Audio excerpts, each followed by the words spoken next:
World War Z is essentially a spiritual successor to the Left 4 Dead franchise.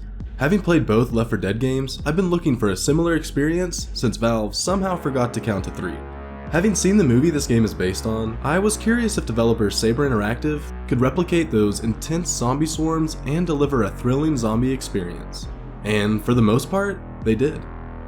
World War Z is primarily a multiplayer game, but it does have a single player mode with AI companions.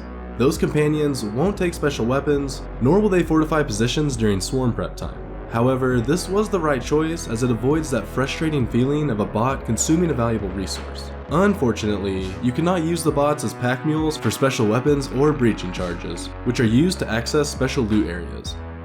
There are 2 multiplayer modes, Co-op and PvPvZ. The co-op is just like Left 4 Dead, where you and 3 others attempt to get from point A to point B.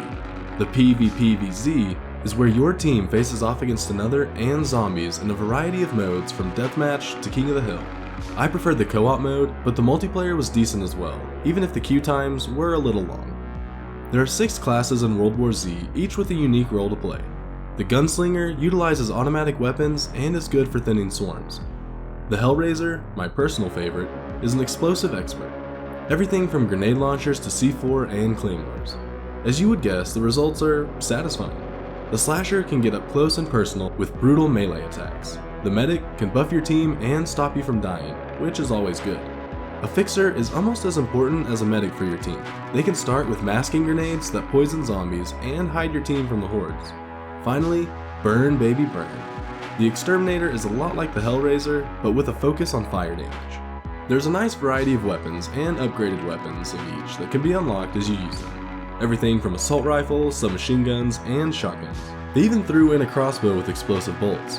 You have 3 spaces for weapons, a primary, secondary, and special. Special weapons, unlike regular weapons, cannot gain ammo. Once it is used up, it's gone.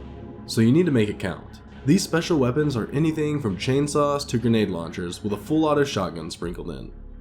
The enemies in World War Z should be familiar to veteran players of zombie games. There's the Bull, who will charge into your team, pinning whoever is too slow and is a bullet sponge. The Hazmats are filled with poisonous gas, where headshots are the only way to stop them from exploding. A Creeper is similar to the Bull, but does more damage. The last of the special zombies is the Screamer, who will alert other zombies until you take him out. All the specials are quite similar to their Left 4 Dead counterparts, but that's not necessarily a bad thing. Where World War Z really shines are the hordes. If you have played other Left 4 Dead style games, you'll be familiar with the horde system. World War Z has some of the most satisfying looking hordes I have ever seen. Much like in the movie, these zombies move like a wave, crashing into the fences and walls as they climb over each other to reach you. In the Aqueduct mission, they literally poured in from the ceiling. It's so refreshing to see large numbers of base zombies behaving like the threat they would be if a full city was infected.